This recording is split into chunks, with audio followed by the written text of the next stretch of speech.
Anjay. Kamu jangan senggol aku.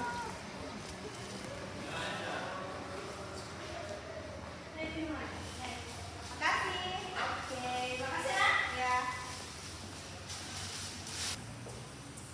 Mam, apa kau minum itu?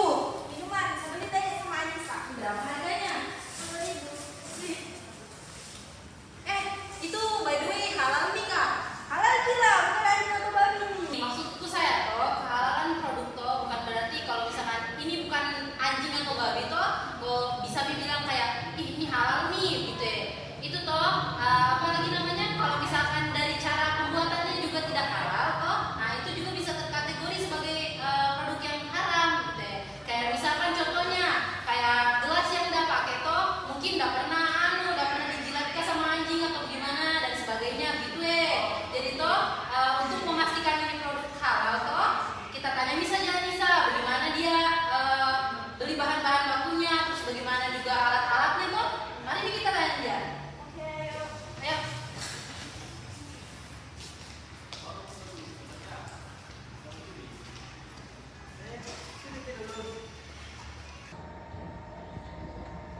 Gimana Nisa dia?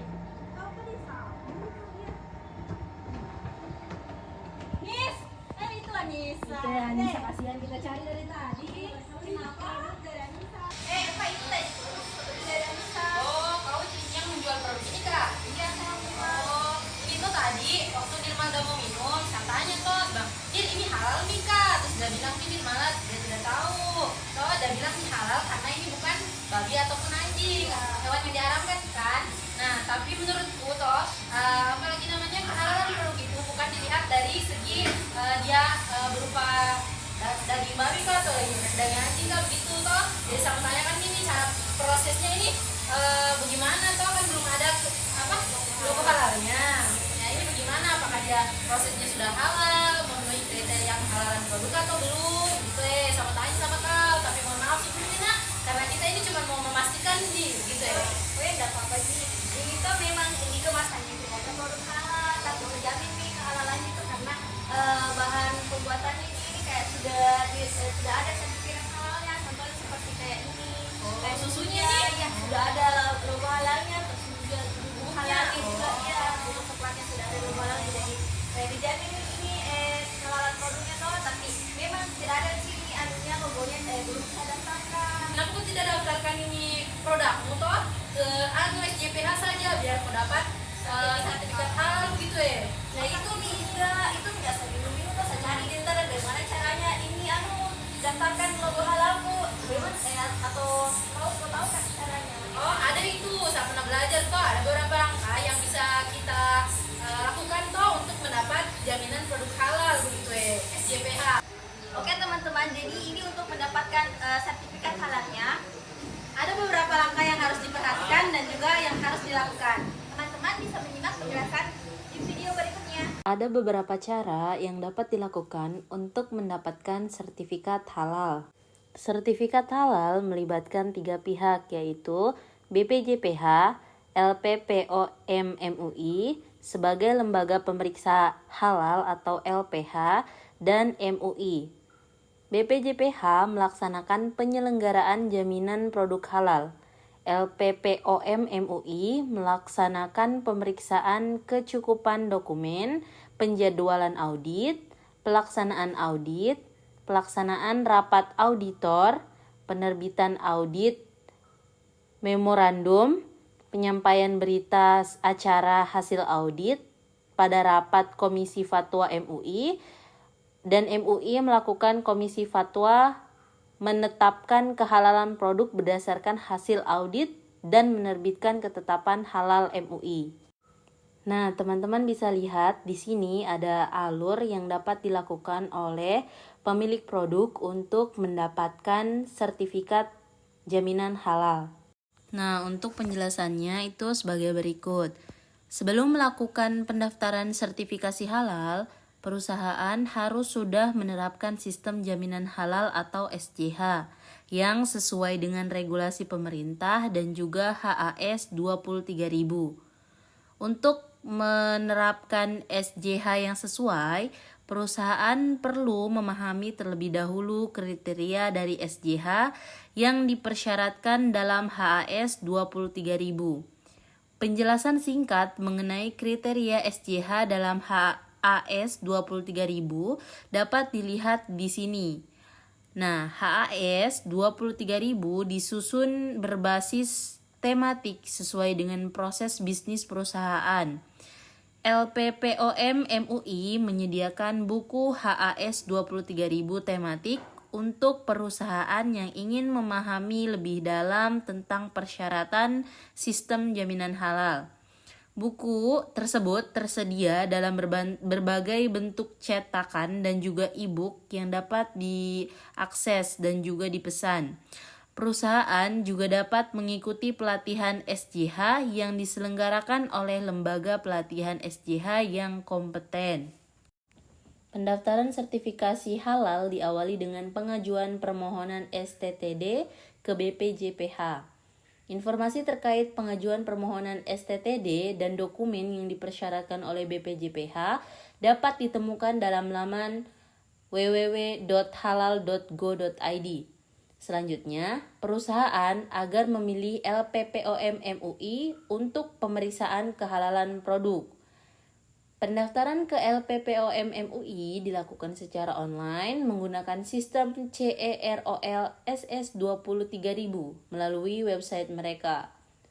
Panduan prosedur pendaftaran sertifikasi halal di sistem CEROL SS23000 dapat dilihat di internet.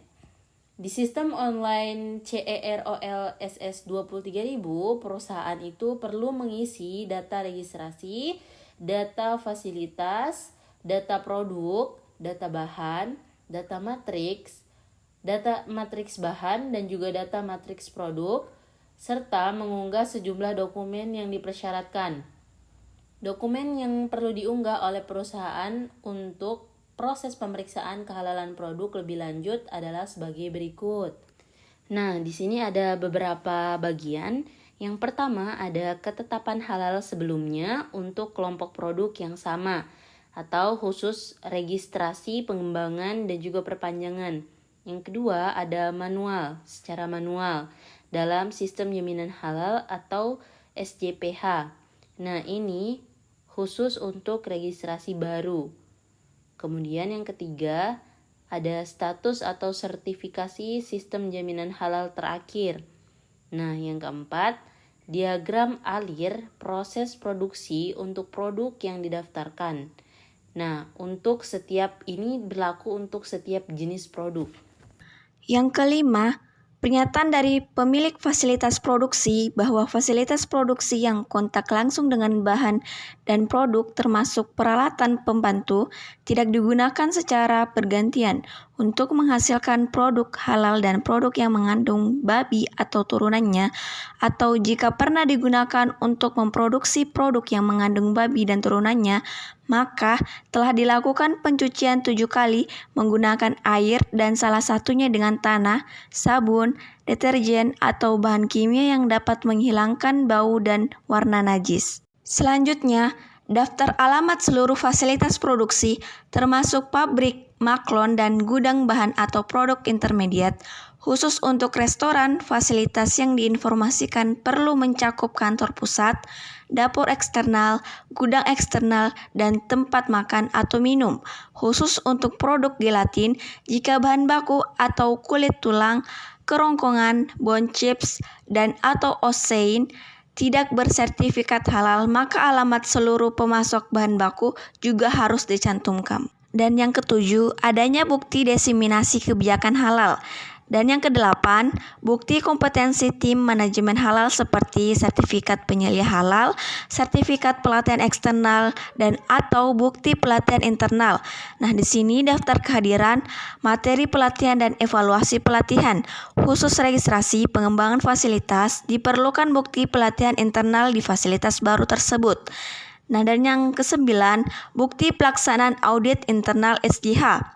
Dan yang ke-10, bukti izin perusahaan seperti NIP, Surat Izin Usaha Industri, Surat Izin Usaha Mikro dan Kecil, Surat Izin Usaha Perdagangan SIUP, atau Surat Keterangan Keberadaan Sarana Produksi yang diterapkan oleh perangkat daerah setempat atau untuk perusahaan yang berlokasi di Indonesia.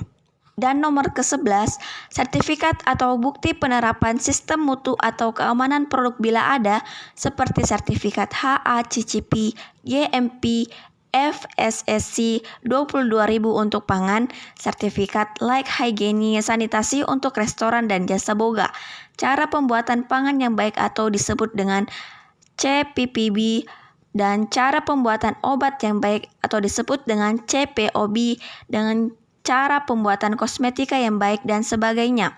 Dan yang terakhir yaitu STTD dari BPJPH.